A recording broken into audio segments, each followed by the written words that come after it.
To part two of the Glitch Up Dubstep Mega Ultra Extreme Power Bullshit Free course, whatever the fuck you want. My name's Tom Cosm. Welcome along to part two. Now, in the first part, we created this drum loop here. We can have a look here. Remember, we used some samplers on MIDI tracks. We used some audio tracks. We've got a reverse snare and a crash cymbal, and then we've got some toms with another sample here. So we created this nice drum beat, and this is really important because we're going to really be focusing on the bass lines. We're going to make 16 bass lines in this series, and when you cut, it's really good to have something to structure them around, some kind of beat to have. So what I'm going to do for this one is I'm going to create a new MIDI track just like before, but instead of loading a sampler into it, we're going to be using an operator, or a synthesizer if you like. So remember, a MIDI track is a track that contains an instrument or a generator or something that creates sound, and you put information into how that machine is actually going to play. So for this MIDI track, I'm just going to rename it Bass 1 for now. This is our first bass line, again of 16, and I'm going to go over to my live devices panel over on the right hand side, and you see under instruments we've got a couple of different machines. We're going to be using the one today which is called Operator. This comes with Ableton Live Suite. It's kind of Ableton Live's main synth. It's very powerful synthesizer. Looks quite simple, but it packs a lot of punch. I mean, of course, if you want, you can go into your external VST instruments, load your third-party stuff, and go ahead. I'm going to be using just Ableton Live stuff with this, just to keep it nice and simple, and it's very powerful stuff as well. So, an operator is a synthesizer that has various different ways that you can actually run the synthesizer. These are all the different modes here. Now, there's different types of synthesis: frequency modulated synthesis, subtractive synthesis, all this kind of stuff. We're going to be focusing on subtractive synthesis today, and what that means is we're going to use these machines over on the left-hand side to create sound, something busy. They're going to vibrate and create this nice big whole sound, and then we're going to use these things over on the other side to kind of chip and sculpt that particular sound. A good way to think of it is as a sculptor with a block of stone. These will be creating the stone, and these are the kind of the tools we need to pick it away at it. Now, if we go over to this bottom panel here, these are the different algorithms. By default, it's usually set on this one here, which is kind of chains all of these oscillators up in one long chain. We want this one over here. That means all of them are going to work separately and then mix their signals together. So if this isn't selected, go over to this panel here, it changes the middle, and choose this particular algorithm here. Now, if we look over at the oscillators, what does an oscillator do? Well, it creates a sound, as I said. You give it a particular shape, and you tell it to vibrate that particular shape at a certain amount, so a certain amount per second, frequency or hertz, cycles per second. And by doing this thousands of times, we generate a tone. Now, by default, this is set on a sine wave. You can see it's got a nice smooth curve here. And a good way to think about this is if you think about your speaker cone, inside your speaker, inside your headphones, as we're telling this oscillator to vibrate as the oscillator moves up across the shape. You can imagine it pushing the speaker out. It hits the top point, then it starts sucking it back in, and then it sucks it right inside, and then it pushes back out again. That's one phase, that's one cycle. But it actually does this hundreds, thousands of times per second, and depending on how fast it goes, that's how high pitched the note will actually sound. So just by default, here's a sine wave, and I'm just going to play you one. That's what it sounds like, nice and smooth. Nothing really fancy about it. It's just a very smooth, simple shape. Not that good in electronic music, unless you want to do fluffy little melodies. But if we go right down low, that's where you get your subs. So you want your subs to be sine waves, very low. Awesome. So that's one wave shape. The other popular ones here, we've got a saw. Now, if you look at the saw, it's like a ramp that goes straight down. What happens here is the speaker is pushed out as far as it can possibly be, and then it slowly sucks back out, and then it pushes out as fast as it can, and slowly sucks back in again. So it kind of creates a saw shape if you were to graph it. Now because this has a sharp point, it's got more harmonics, it's got quite a lot of more overtones, so it's got a lot busier. So this sounds like this. And you see if I go right down low, you can hear each individual kind of click. So that's going really slowly. Let me just load up a spectrum here, a spectral analyzer, just so you can actually see how that works. So this is your frequency across the bottom here. So this is I guess what have we got? 12 hertz up to about 22,000, and this is our volume. So that's really low if I bring it up.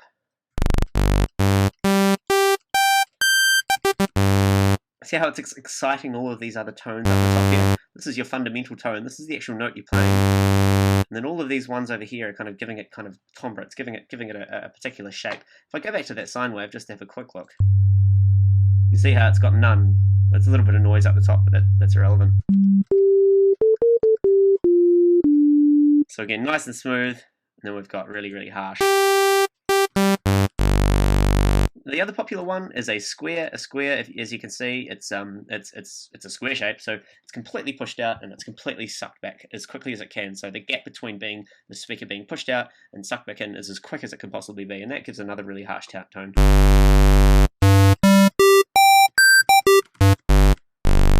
There's a whole bunch of waveforms here, but those are your basic three. You've also got a triangle, which is similar to a sine. Just a few overtones up here, and there's of course white noise. I'll turn this down so I don't kill you. And that's just random noise. Good for kind of making breathing sounds. We're going to be focusing on the square wave for this particular bass line. Let's turn this back up again. Now, if you're wondering, I'm using the QWERTY keyboard on my computer to make these tones. I mean, if we turn this little switch on up here, we can actually use the A, S, D, F, G keys to actually play emulated keyboard. It's quite good if you're just trying to listen to a sound. Okay, so we've got this dirty kind of square wave.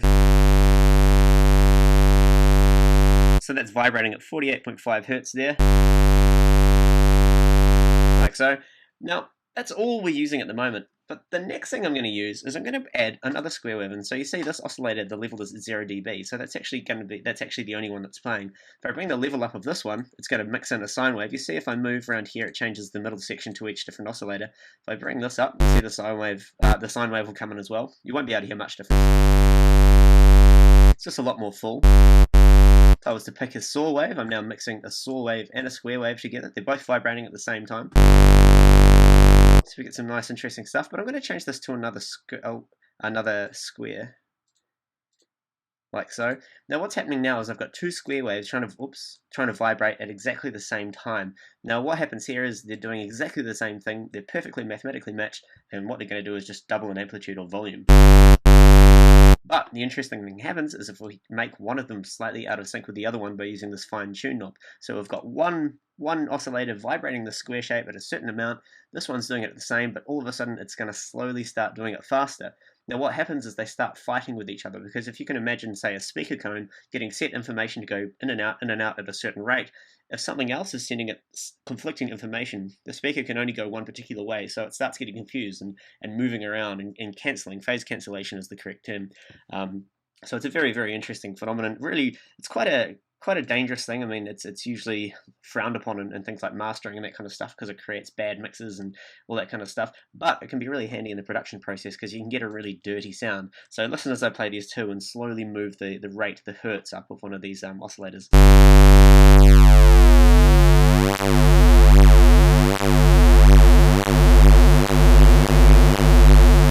So I'm going to keep it about there. So we're just using two oscillators here. Let's bring in a third one as well. Change that wave shape to a square, and let's fine tune that as well. So we've got three oscillators all conflicting, and that's given us a really dirty sound. Quite like that. I'm just going to get rid of the spectrum, that visual tool.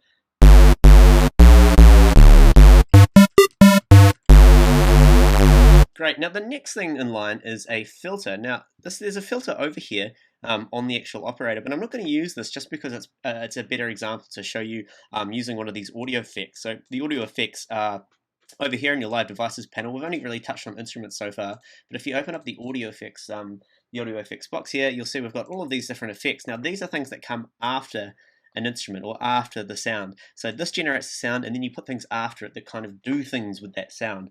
The one we're going to use here is called an auto filter. If I double click on this, you'll see we've got this thing called a filter. Now again, if I'm going a bit too slowly for you, do jump ahead because we're going to get really advanced soon. But just for those of you who are not too familiar with what a filter does, you can think of your frequencies going across here. So let's say again 12 to 20,000 Hertz. This is 12 cycles per second up to 20,000 cycles per second, and this is your volume. So this is the frequency range of the sound, and anything underneath this little orange slope is going to be let through, and anything above it is going to be cut off. It's going to take the volume away. It's going to be silent.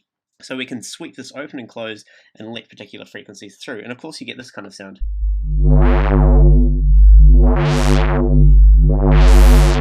And this particular one is called a low pass filter because it's passing everything in the low. We can change that to a high pass filter here. So now it's only letting everything through in the high end. It sounds like this. We have a band pass, which kind of lets everything through in this little mountain hill thing. And we have a notch, which just takes away particular frequencies.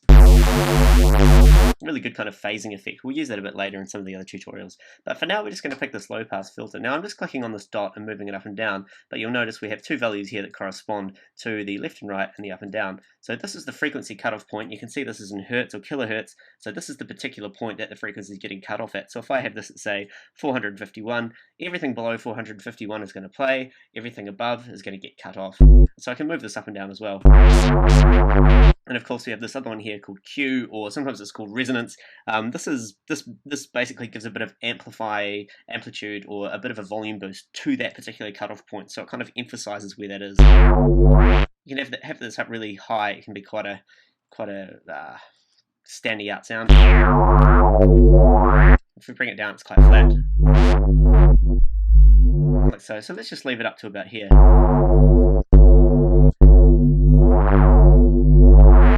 Great. Now, just before I move ahead, I'm just going to quickly insert a MIDI clip into this track. Now, remember we did that before with our drums over here.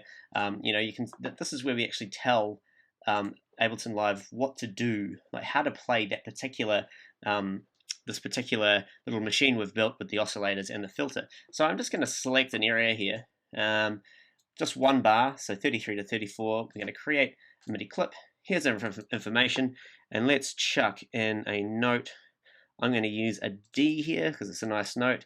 Remember, our velocity is just set down by default, so let's just bring that up to about 80 or 86. And I'm just going to put in a nice big long note over that bar. Now let's hit play. Very annoying. Let's turn off the drums for now so we can just focus on the bass line. That's all good. What I'm going to do, double click that, select Command A to select all of the notes, hold down Shift and push down. That's going to go down an octave, and of course an octave is exactly half or exactly double the frequency. So if I'm playing a D here, if I go up an octave or 12 semitones, it's exactly the same note. It's just double the frequency. Double again, half. Like so. So I've just gone down lower because this is a bass sound and I want it to be as low as it can. So now we've got this constant kind of wobble, this constant bass sound. So I can hit play. Let me just set my loop points back from 32 to 34 just so we can keep that going over and over. And I can play with this now.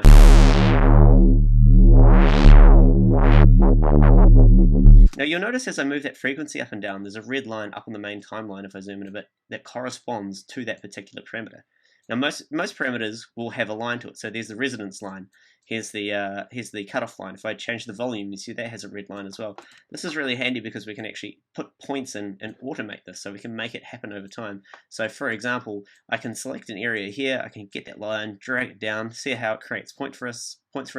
Double click and bring that up. So now the cutoff filter for that particular beat of that bar is going to open up. Let's make it go down again. I can just double click, add a point in anywhere here. And if I choose the pencil tool, which is the only other tool that they give us apart from the arrow key, it might sound a little bit backwards, but it's actually quite helpful. We can just start drawing particular parts in here, it might give it a bit of a rhythmic effect. Let's go like that. So that's got too much resonance. I'm going to bring that down. I mean, we could automate the resonance if we want, but we're not going to do that. Let's bring those drums back in. I'm just going to bring this volume down to the bass. It's a bit loud.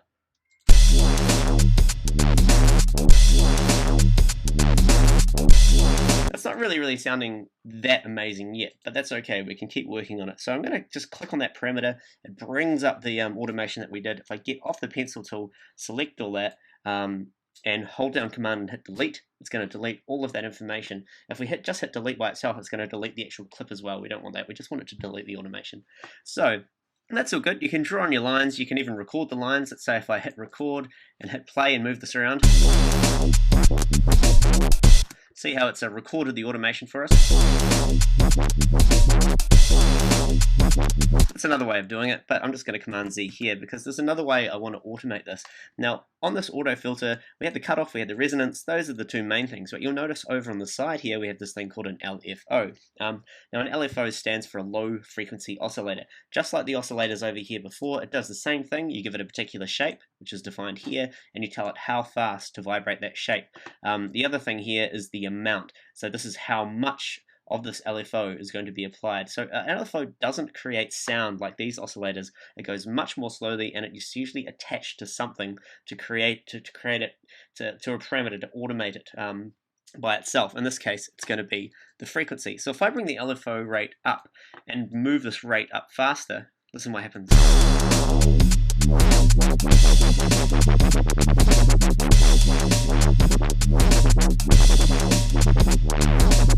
So as you can see, as I go faster, this is wobbling this up and down for us. And of course we can pick a different shape. We could have an open up. Again, this is kind of a saw type shape. We could have it a square, so it just kind of goes extreme. We could even have it random. That's not really what we want. I'm just going to keep it on the sine wave for now, this nice smooth up and down shape. But you see how this is going in hertz as well, frequency. This is going, so many rates per second. I don't want it to do that. I want it to go in time to the music. So we have this other little note down here, and if we click that, it goes into a fraction or it goes into beats mode. So now this is going to go at a percentage of what the BPM is, which is great because it's going to keep it in time to the music. So 16th notes, it's going to go very, very fast. We could go 12ths to get a kind of a triplet feeling. We could go in 6. Missed out the 8. We could go a quarter. We could go a whole bar if we wanted to. You can imagine that curve going up and down, just like that. Now this is really cool because what we can do is we can automate this as well. So you can see this has a corresponding line, but now this line is actually snapping to individual points. And as I move this line up and down, it gives us the value over on the left. So we could start off with 16th notes. I'll just go back into this pen tool. The command is Command B, and let's open the grid up a bit. So Command 2 to make it a bit fatter, and let's just chuck in a few of these and see how it goes.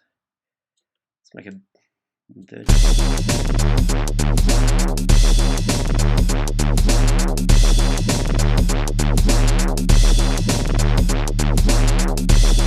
Excellent, so we're starting to get somewhere. Now the particular shape that I want to make here, and just so I can really give you an idea of how we're going to get into the rest of these 16 bass lines, is I want to create this particular sound that it's kind of that robot talking sound. You're probably quite familiar with it. It's kind of a big wobbling kind of like a robot getting destroyed by red hot pokers or something.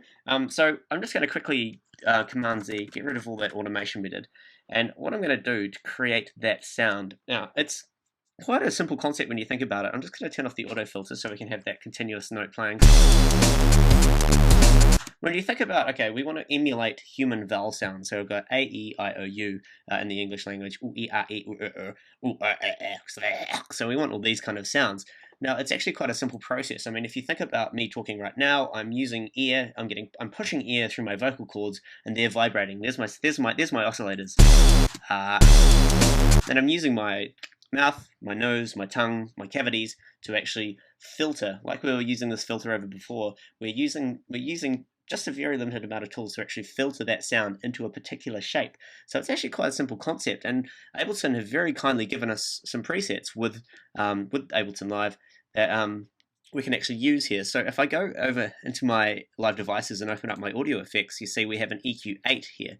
And EQ8 is similar to an auto filter. If I load it up, you see it looks quite similar, except we've got 8 of these different kind of poles, they call them. So we can actually drag these around, and we can bring up frequencies here, and we can bring up frequencies here, and we can make these frequencies more sharp or more defined. Really good for shaping sound. They're good for getting rid of sound that you don't want. They're good for bringing up things that just need a bit of boost. Let's say you have a sound, but the highs aren't quite that loud. You can bring them up. But they're also really good for shaping individual kind of really unique little sounds.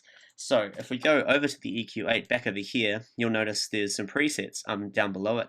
There's this one called formant, and formant filters are the ones we want to use. Formant means vocalizing, using EQs and filters to actually vocalize a sound. So you see we've got an A, E, I, O, U. We won't worry about these two here. So if I load up an A, if I double click it, you can see that we've got this preset. So it's letting through all these particular frequencies here, it's taking some out here, and it's raising some here. And that's, whoever's designed this has thought that this is going to be what a human A sounds like, and it's pretty damn close. So let's have a listen. That's the A. I'm just going to delete that quickly. Let's load up the E. Let's load up the I. O, and the U. So those are our 5 sounds. They might not sound so amazing right now, but if we put them all together, we can and switch between all 5 of them. You can start really hearing some cool effects. Now, how do we do this? Well, I'm going to introduce you to a new concept here, just by opening up the vocal A again. Here's our EQ8. What I want to happen though is I want the sound to be produced by the oscillators, go through the filter, and then hit one of these 5 sounds. I'm going to do that by right-clicking on the first one that I've added, which is the A, and I'm going to go group. This turns it into something called a rack, and a rack is a very powerful part of Ableton Live. It's like a virtual rack, like you might see in a recording studio. So you can chain up all of these different effects and machines, and you can have instrument racks, you can have effect racks, you can have audio effect racks. It's kind of a way of creating your own monster out of all of these tools that Ableton Live have given us. So you'll see in this audio effect rack, this is now inside this effect rack, and this is inside chain 1. It's created this chain for us, and we can have as many chains as we want going up and down here, but this first chain has this A in it, and I'm just going to rename that to A, like so. So it's just going to be the same now if I play it. The music's going in here, it's going into the only chain, and it's getting affected by this EQ, which is playing the A sound. But if we load in the E, I can drag this down into the audio effect rack, and it's created a new chain for us. So I'm going to rename that to E, and I'm going to quickly do that with all 3 of these. Quickly, he says. Rename I, load in the O, and load in the U. The clicking isn't that good today. So, again, what's happening? 3 oscillators producing square waves. They're getting detuned, they're hitting this audio effect rack, but what it's doing is it's splitting the signal now. It's going into A, E, I, O, and U all at once, and it's going to sound really busy. It's not what we want just yet. So it's trying to play them all at once. Doesn't sound that good. So the other very, very powerful thing about a rack is we have this thing, if we click on chain, we have this area, this is the chain selector. Chain selector. Now, what that means is we can drag these little colored squares in each of these chains out to different places. So for example, I'm just giving you an example like this, and we can move the selector up the top. Depending on where this selector is, if it's crossing an area which is colored in a particular chain, it's going to play that particular sound. So just to give you an example, if I move this along,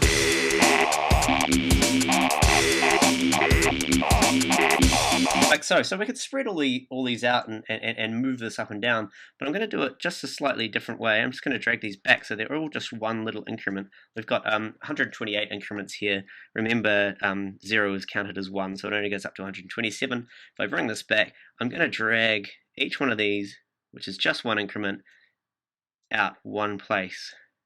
So we have 5 little increments here, and I'm going to bring the chain selector back to 0. So now if I play this, we can switch through the vowels easily.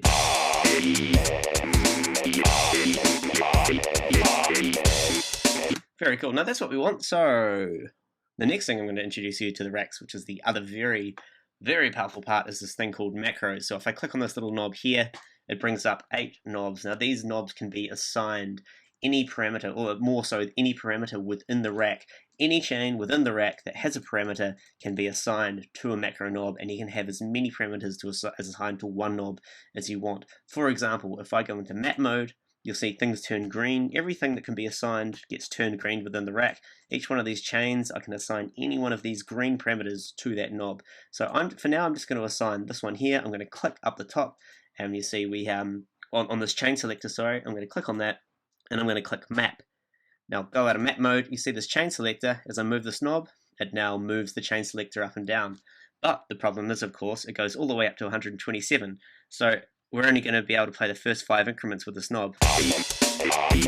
Anything up here is not going to play. So what we can do is go back into map mode. You'll notice the top area, this left-hand area up here, lists all of our assignments that we have on the macros. You'll see we can change the minimum and the maximum values. So the minimum value is 0. We want the maximum value to be 4. So now if we leave map mode and we move this up and down, it's only going to go 0, 1, 2, 3, 4. No matter how hard we turn that knob, it's only going to give us those. Now that's good. Very, very handy for us.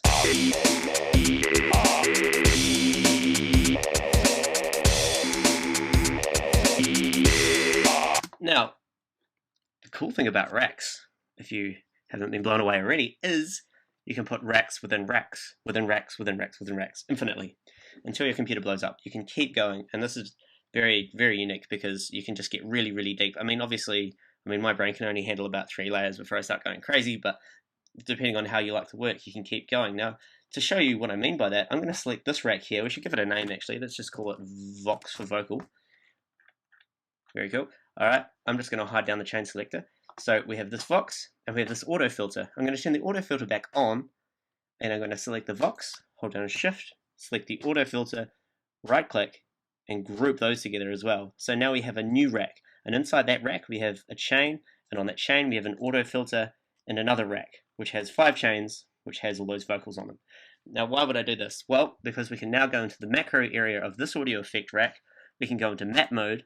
We can map the macro of the rack, which is inside this rack, to that macro.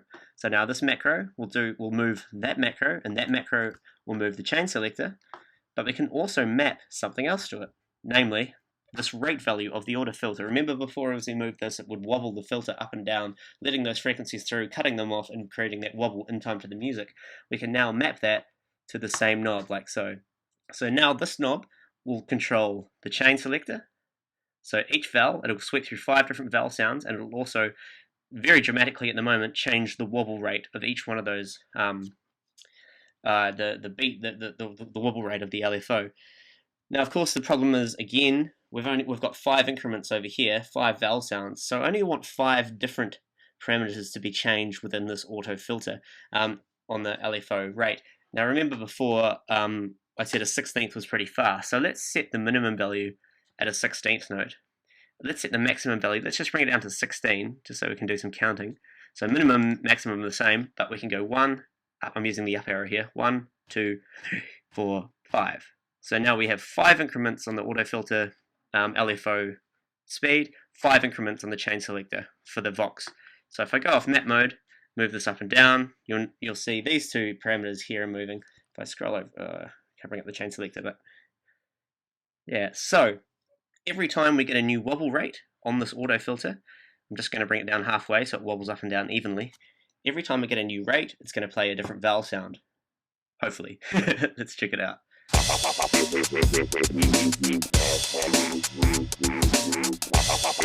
Let's bring the volume up a bit. I'm going to turn the drums off for a sec.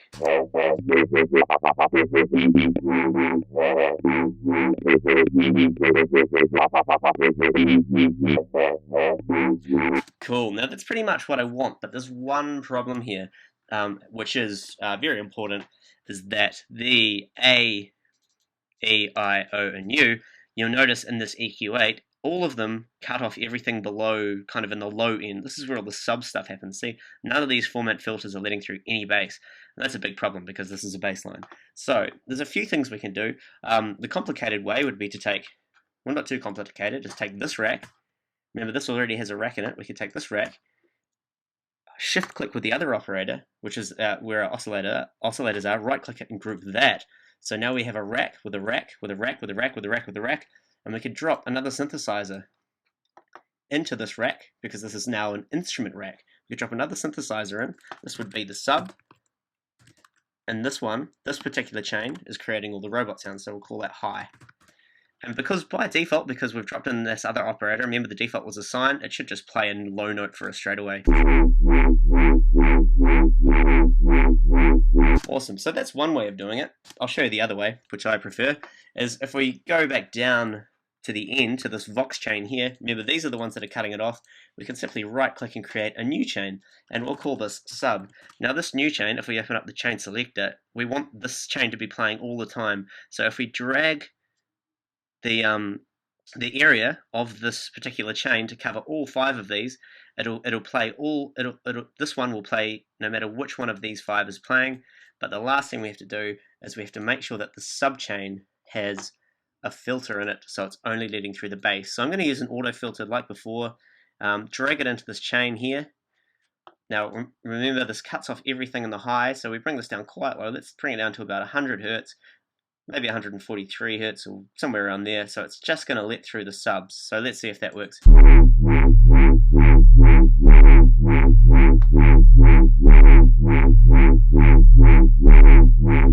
Great, now let's move this macro I'm going to call this fucking awesome, and let's move that around.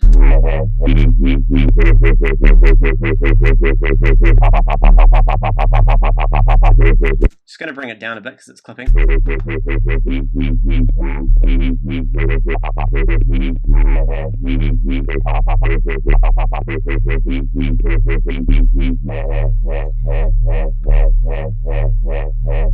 Awesome. Alrighty, now the next thing I want to add here, this is I'm going to start ad-libbing just a little bit at the end of this one because it's quite interesting, and I've had a new idea. One thing that sounds really good over these robot sounds is an effect. If we go look over on our audio effect, is a thing called a redux. Now a redux, I'm just going to drag this redux into chain A.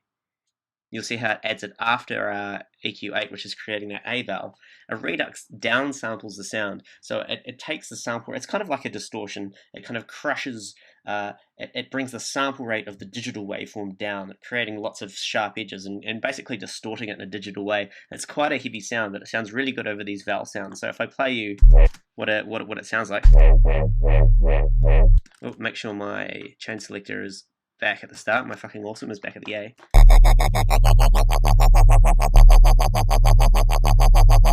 That sounds a lot better. Now let's go over to the E. Let's add another redux after the E. And let's change the downsample rate. What do we have it on the A? We had it on 8. Let's change that one to 4. Let's drag another redux. I'm going to put one on each one of these vowels. On I, let's change that one. Let's make it quite heavy, maybe 9. Speaking different things. On the O, we'll go 7.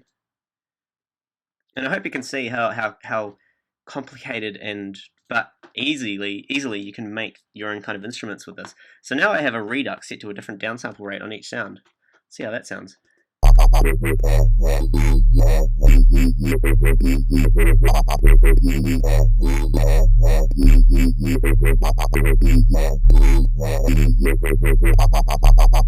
Now that sounds pretty cool. But let's not just stop there. Let's add in, this is the part I'm not too sure whether it's going to sound good or not, but we might as well do it because it's fun. I'm going to add in a phaser. So where's our phaser? I won't get into what a phaser exactly does right now, but basically we can move this area around, basically the frequency and the feedback. It's basically taking the sound and doubling it up on itself, kind of using the phase cancellation that it was before. So I can pick a particular area within this frequency, or I can move the frequency up and down to get a particular sound. So we're on A.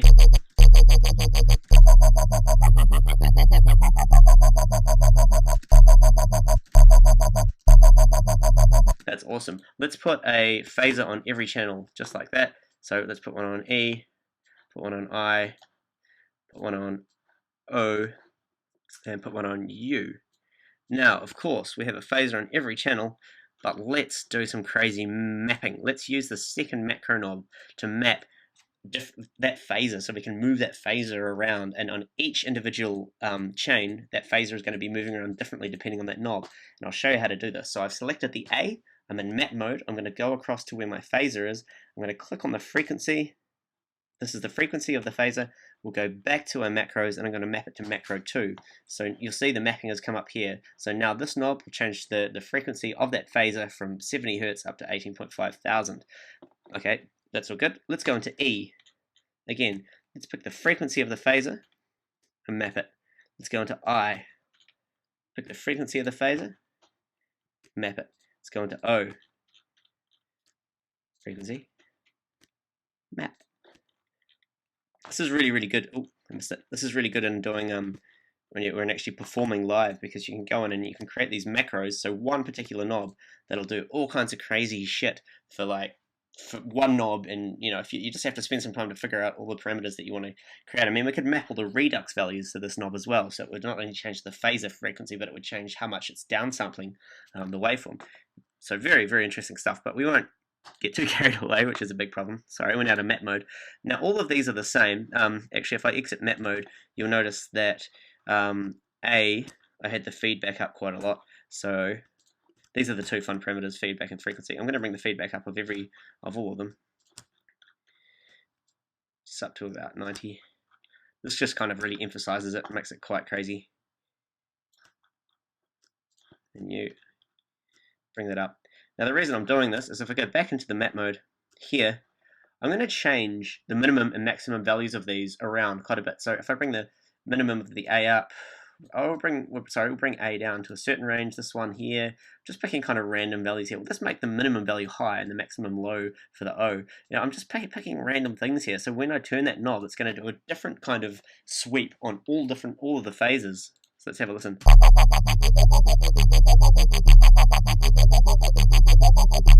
Let's change it to the. Actually, let's just I'm just going to automate that fucking awesome macro. So you notice when I move that macro, we've got our corresponding line like we do with all our parameters.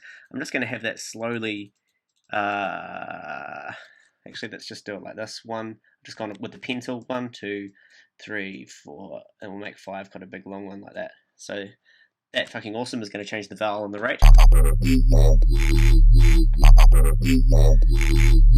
Let's move the frequency around with those phases.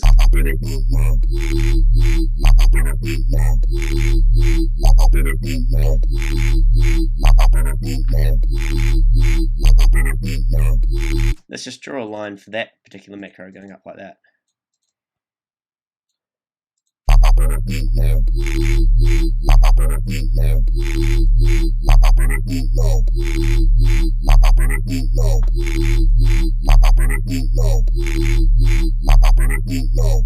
Get back into the map mode. We've only got the minimum of 1900 Hz and maximum of 227 here, so it's not doing much.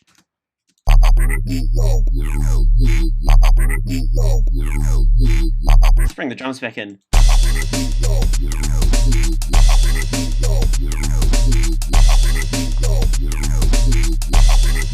Let's drag out our loop and let's drag out our MIDI clip. So remember, our MIDI clip is now, because it was on a 1-bar loop, we've now got 4 1-bar loops. Let's consolidate that like we did before with the drums, so we're turning that into 1 4-bar loop. And now, instead of just having one continuous note, let's start getting some melody in. So, go up here, we're in D, so I'm just going to put in some notes here.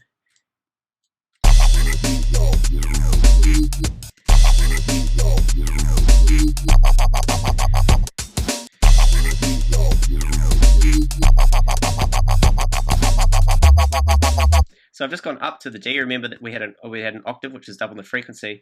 Let's make this D up here. If we go into an area down here, and this is called the envelopes mode, we've actually got a whole new set of red lines we can manipulate, which actually modulate the sound additional to the automation here. So for example, I'll get into this in a bit more because this one's dragging on quite a bit now. We're getting quite deep. But over on the envelopes mode, we've got 3 basic, simple automations that the most common ones, which is pitch bend, volume, and pan. I'm going to use pitch bend, so this is going to tell the synthesizer to bend the note down or up depending on where this line goes. So if I add in a point here on this nice high D, and I add in another point here, and another point, and drag it all the way down,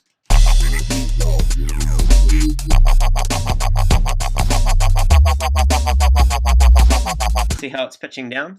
But the pitch bend range isn't that high. It's only going down a little bit. We can actually go into the synthesizer right back at the start here, choose this this area down here, this kind of global area. You'll see we have this option called pitch. This is how far the pitch range is going to bend. It's at 5 semitones at the moment. So that line, that pitch bend line, if I just click on it again, from there to there, that's 5 semitones. We define how far that space is in the synthesizer. I can go in here and I could change that. I could change that to something crazy like 24, so it would do a really big sweep. That's actually quite cool. So it's going 2 octaves. There's 12 semitones in an octave. That's a big sweep.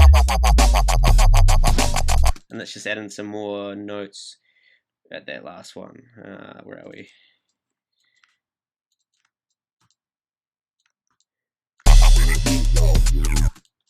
And let's go back to our fucking awesome knob. Let's do some more lines just to keep it busy.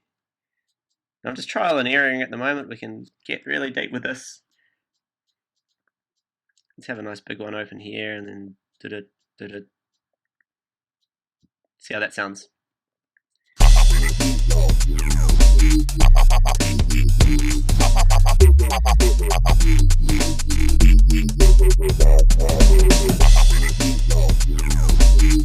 Cool, I'm liking that. I remember the 2 parameters we were really messing with were that fucking awesome knob and the phasing. Now, we don't just, I mean, we can just click on that phasing knob over here if we want. We'll call that phaser just to keep it easier. Now, we can click on that knob, instantly it gives us that line again, but we can actually select from a drop-down box here. So you can actually pick the particular instrument that you're working with. This case is the instrument rack, the audio effect rack, the Vox audio effect rack, and then what knob do we want? We want the phaser knob. So now we can get rid of this pen tool, and let's just do some crazy phasing shit like this. So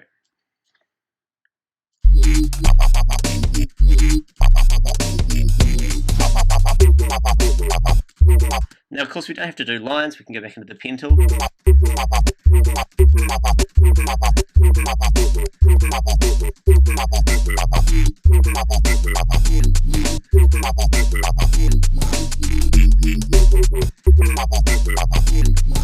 Get out of the pen tool, do a few more lines.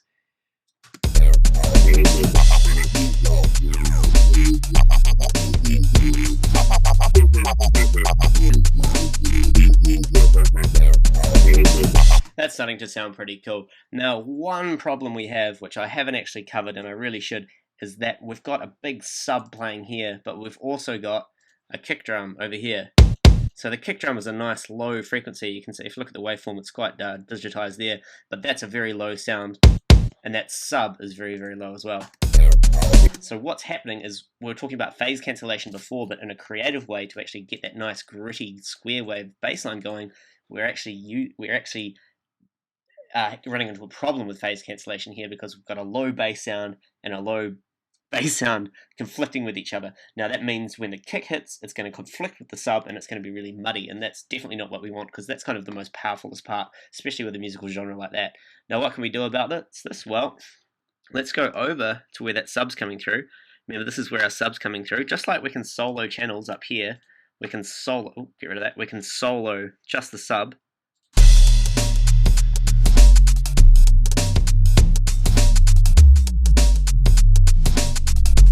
Now we want this sub, just this particular sub, to get out of the way when that kick's playing. And the way we do that is by using a compressor. So if we look into our audio effects again, we have something called a compressor. Let's drag that compressor over here to after that filter, which is just letting through the subs. Now a compressor will compress the sound. So we tell it at a particular point in the volume. So let's say the sub, if it gets to a particular volume, everything above that volume needs to be compressed by a certain ratio, a certain amount. Now this is good because we can actually tell the compressor to only compress that bass when something else happens in the tune. We do that by opening up this little triangle on the compressor. This is called a sidechain. Turning on the sidechain, and we're saying, right, where do you want the input to come to this compressor? Well, where does this compressor listen to? What element is it going to be listening to? So of course we want it to come from the drums. So I'm picking drums here. That's the drums group. We want this drums here. This is the drums track. Just to avoid confusion, let's just call this drums group, like so. So back to the bass, back to the compressor. So we don't want the drums group, we want the drums, and it's saying what part of the drums do you want to listen to. We can open this up. We can go, well, I want it to listen to the kick. So here's our kick, here's our snare, here's our hi-hats. We can tell the compressor to listen to any one of these things out of that audio track. Isn't that complicated? It's awesome though. And we can also say, do we want it to happen before effects or after effects? Well, we don't really have any effects, so let's just choose pre anyway. So it's going to listen to that kick drum roar. So if I pick that, boom, hit play. See how we're getting a signal here now when that kick drum's playing.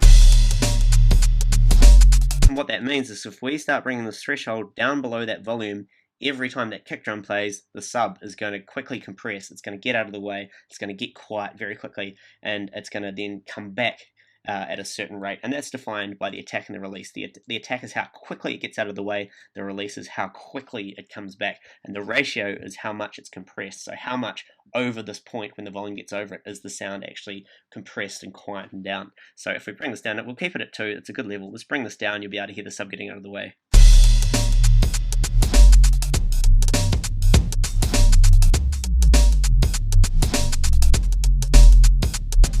Now that's great. Just to give you just a better example of how that works, if I drag that compressor outside of everything, so it's right at the end of all those racks, it's going to compress everything. So I can solo this off, and now when that kick plays, it's going to take away all of our sounds.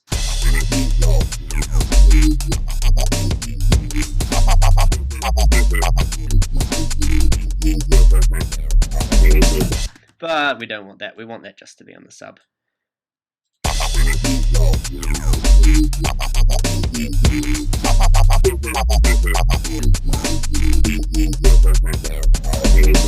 And just as the final fancy bit, I'm going to add onto one of these vowels. Let's go with the O. So I've just selected the O. Let's chuck a reverb after it. Now reverbs take a sound and kind of echo it like it's in a hall or like it's in a room. The basic parameters of a reverb are the dry wet, how much of the reverb is applied. If it's at 0, it's just going to play the clean signal. If it's 100%, it's just going to play the reverb. Let's keep that on let's keep it on 50. We've got the size and the decay time. These are the two main ones. This is how big it is, and this is how long it lasts for. So if I bring these right, now if I leave them up, you hear when we hear that O, you hear how it really kind of reverberates. But if we bring the size down and the decay time down quite a lot, it creates a really kind of short sound. That's the kind of sound I want.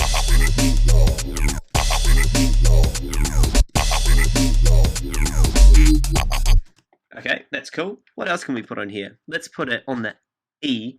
Let's add a filter delay. Alright, let's put a filter delay after the EQ, after the redux, after the phaser.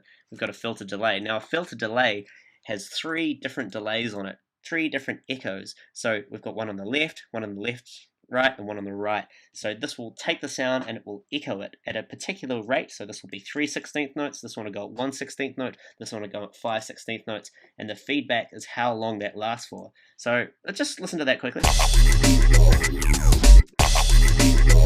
You see how it's doing echoes at the moment? I don't want it to be at 3 16th notes, 1 16th notes, 5 16th notes. Let's turn off that sync.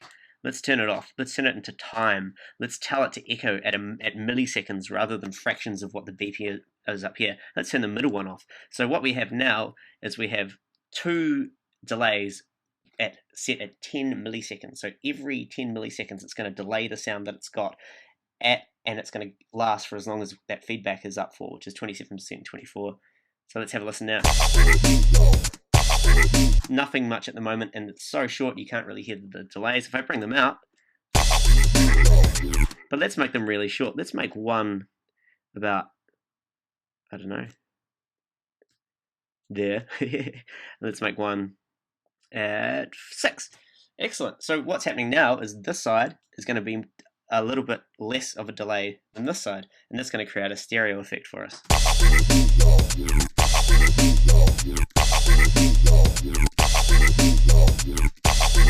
You hear how it spreads it out. If you're in headphones, you'll really be able to get that effect. And this is just another way of really separating these sounds. We had that on the O. Let's do it on I as well. And then I promise that'll be it for this one, because we're getting very far into it. So again, turn off the middle one. Sync off, sync off. Let's change this one to 3 seconds, and let's change this one to 9. And of course, we've got a little filter here as well, so I can bring this up. It's just like that bandpass filter we were discussing before at the very start. So each side has a bandpass filter.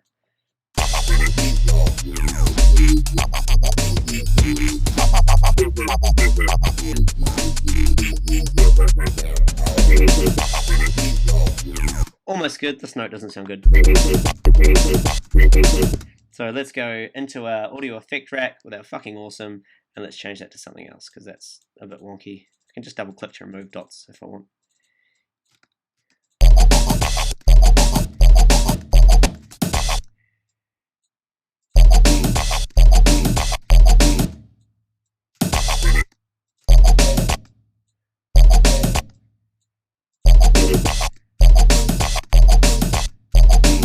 And let's change the phasing on that one as well.